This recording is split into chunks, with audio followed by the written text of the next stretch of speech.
Hello student, आप सभी का स्वागत। मैं ताराचंद लेक्चरर सोशियोलॉजी। आज हम बात करते हैं तथ्य अर्थात डाटा कलेक्शन। और डाटा कलेक्शन दो प्रकार के होते हैं, एक होते हैं प्राइमरी डाटा और एक होते हैं सेकेंडरी डाटा। तो सबसे पहली बात है कि ये दो प्रकार के होते हैं, प्राथमिक तथ्य प्राइमरी डाटा और सेकेंडरी डाटा द्वितीयक तथ्य। तो सबसे पहली जो प्रकार है, पहला प्रकार है वो है प्राथमिक तथ्य प्राइमरी डाटा। प्राइमरी डाटा के बारे में पीवी यंग ने बताया था, अर्थात वे तथ्य प्राथमिक तथ्य कहलाते हैं जिनको अध्ययनकर्ता किसी क्षेत्र प्रांगण में पहुंचकर के लोगों से आमने सामने उपस्थित होकर के जो कुछ सूचना, आंकड़े, तथ्य, व्यवहार, विचार, मनोवृत्ति आदि प्राप्त करता है वो प्राथमिक कहलाते हैं। पहली उसमें पीवी यंग ने बताया है कि वे तथ्य जिनको कर्ता प्रथम बार संपर्क कर लोगों से आमने सामने उपस्थित होकर प्राप्त करता है वो प्राथमिक कहलाता है। मोजर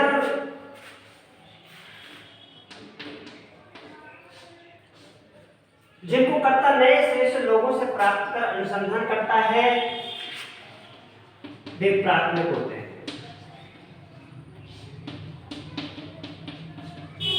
प्राथमिक होते हैं। और इसके बाद में मानहीन, पीवी यंग इत्यादि लोगों ने ये परिभाषित किया है कि प्राथमिक तथ्य वे तथ्य होते हैं जिनको कर्ता किसी नए सिरे से फील्ड में जाकर, क्षेत्र में जाकर, प्रांगण में जाकर लोगों से आमने सामने उपस्थित होकर के जो कुछ सूचना, व्यवहार, विचार, आंकड़े प्रस्तुत करता है वो प्राथमिक कहलाते हैं। लेकिन प्राथमिक तथ्यों के साथ साथ अब उन्होंने बताई विशेषताएं कि प्राथमिक तथ्य महत्वपूर्ण होते हैं। प्राथमिक तथ्य प्रथम बार संपर्क करके लोगों से आमने सामने उपस्थित होकर पूछे जाते हैं। प्राथमिक तथ्यों में सत्यापनशीलता अधिक होती है। तो सबसे पहली बात विशेषता है।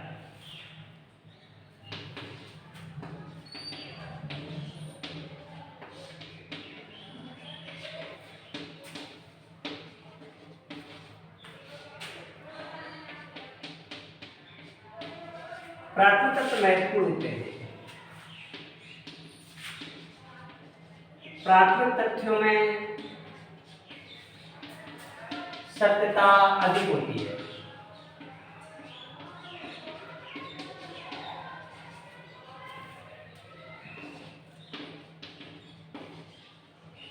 प्राथमिक तथ्यों में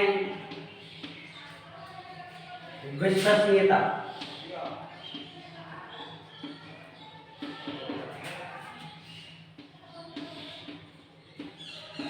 अधिक पाई जाती है।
प्राथमिक तथ्य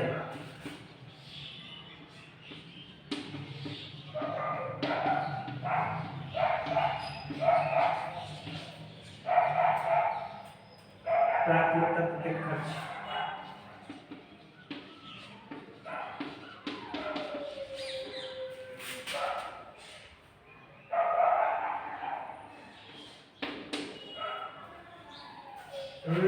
प्राथमिक तत्व से अधिक खर्च वाले होते हैं प्राथमिक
तो ये बात रही प्राइमरी डाटा के अंतर्गत, अर्थात प्राथमिक तत्व वे तत्व होते हैं जिनको अध्ययनकर्ता किसी प्रांगण क्षेत्र में पहुंचकर लोगों से आमने सामने उपस्थित होकर के जो भी सूचना, आंकड़े, व्यवहार, विचार इत्यादि प्राप्त करता है वो प्राथमिक कहलाते हैं।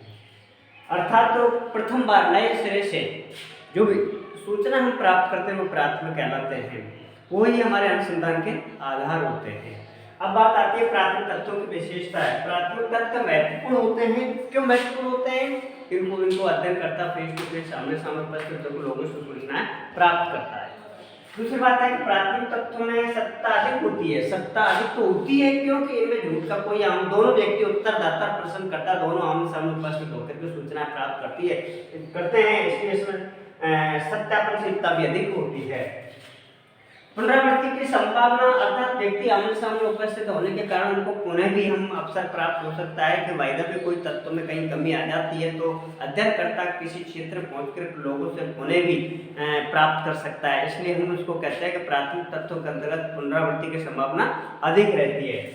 बात में करते हैं अगला 5 विशेषता है प्राथमिक तत्व पक्षपात की संभावना अधिक रहती है। हाँ, ये भी निश्चित है कि प्राथमिक तत्वों के अंतर्गत व्यक्ति तत्व प्राप्त करते समय तत्वों के अंतर्गत पक्षपात की संभावना भी रहती है। यह अधिक खर्चीली विधि है। अन्य विधियों की तुलना में जो प्राथमिक की रीति से जो भी प्राप्त किए जाते हैं उनमें खर्च समय अधिक लगता है। इसका कारण है कि उत्तरदाता प्रश्नकर्ता आमने सामने उपस्थित होते हैं। प्रश्नकर्ता उत्तरदाता के पास पहुंचना आवश्यक है और लोगों से उस विषय के संबंध सूचना प्राप्त करना भी आवश्यक है। इसी आधार पर उन्हें प्राथमिक तत्वों द्वारा हम गुप्त सूचना भी प्राप्त कर सकते हैं। प्रश्नावली विधि के द्वारा हम प्राथमिक तत्वों के माध्यम से गुप्त सूचना भी प्राप्त हम कर सकते हैं। और लास्ट में प्राथमिक तत्वों में साक्षात्कार, अवलोकन और अनुसूची इत्यादि का भी प्राप्त होता रहता है।